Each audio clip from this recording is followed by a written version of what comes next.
परमेश्वर मुखले चाहिँ भन्नुहुन्छ हैन, परमेश्वर परमेश्वर परमेश्वर ईश्वर भनेकै छु, बिउ पनि रोपेकै छु, बिउ पनि छुट्याएकै छु, म परमेश्वर पनि भनेकै छु भनेकै छु भनेकै छु, तपाईको काम प्रकट हुँदैन। यो लेखेरै राख्नुस्। यदि तपाईको व्यवहार परिवर्तन छैन भने, यदि तपाईले परमेश्वरको राज्यमा कार्य गर्नुहुन्न भने, यदि तपाईले त्यसलाई व्यवहारमा उतार्न सक्नुहुन्न भने, यदि तपाईले परमेश्वरको राज्यमा सहजता ढङ्गबाट काम गर्न सक्नुहुन्न भने, मुखले मात्रै भन्दैमा हुँदैन।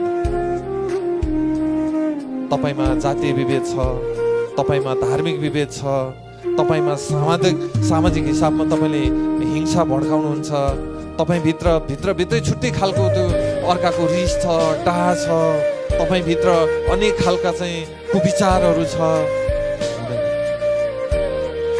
हुँदैन। त्यो कुरा नछोड्ने, मुखले चाहिँ परमेश्वर परमेश्वर आदर सम्मान छुट्याएकै छु, मैले बिउ रोपेकै छु, मैले परमेश्वर भन्ने कुरा भनेकै छु सर। अब के जवाब दिने? जवाब के दिने भन्नु त?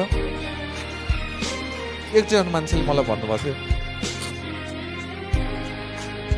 सर हजुर यो परमेश्वर भने के हो भनेर सोध्नुभयो। मैले भने अनि म तपाईँलाई भन्छु है, तपाईँको जवाब म दिन्छु, मेरो जवाब दिनु है।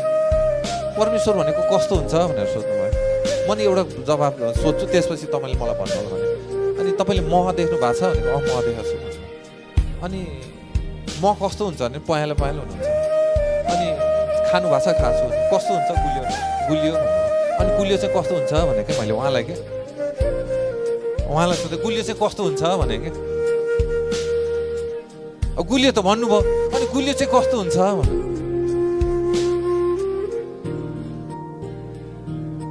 तपाईँले थाहा पाउनुभयो नि, म तपाईँले जिब्रोमा लगाउनु भयो गुलियो भनेर थाहा पाउनुभयो नि, मैले ईश्वरलाई हृदयमा राखेँ, मैले थाहा पाएको छु। अनि तपाईँले मैले तपाईँलाई मह गुलियो भयो भन्नुभयो, अनि कस्तो गुलियो भन्नु र तपाईँले ईश्वर कस्तो भन्नु एउटै। तपाईँले भन्न सक्नु भएन त, म कस्तो हुन्छ भने गुलियो भन्नु, गुलियो कस्तो हुन्छ भन्दा त भन्न सक्नु भएन त।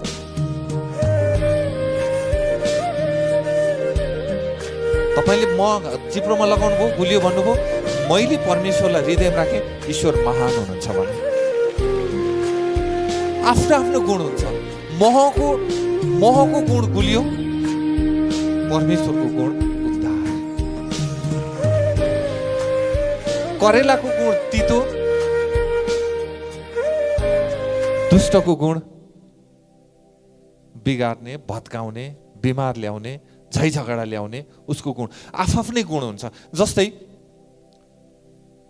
दोस्रोवाला दियाबलसबाट उद्धार पाउँछु भन्नु र करेलाबाट गुलियो पाउँछु भन्नु कोले विश्वास गर्नुहुन्छ?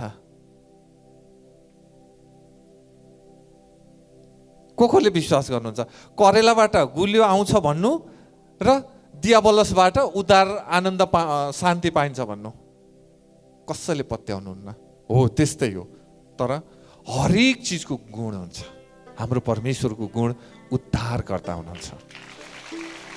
शैतानको गुण नष्ट गर्नेवाला हुन्छ। उसको कामै नष्ट गर्ने हो। पानीको काम प्यास मेट्ने काम हो। परमेश्वरको काम दलदलमा फसेकाहरूलाई सत्मार्ग देखाउनु हो।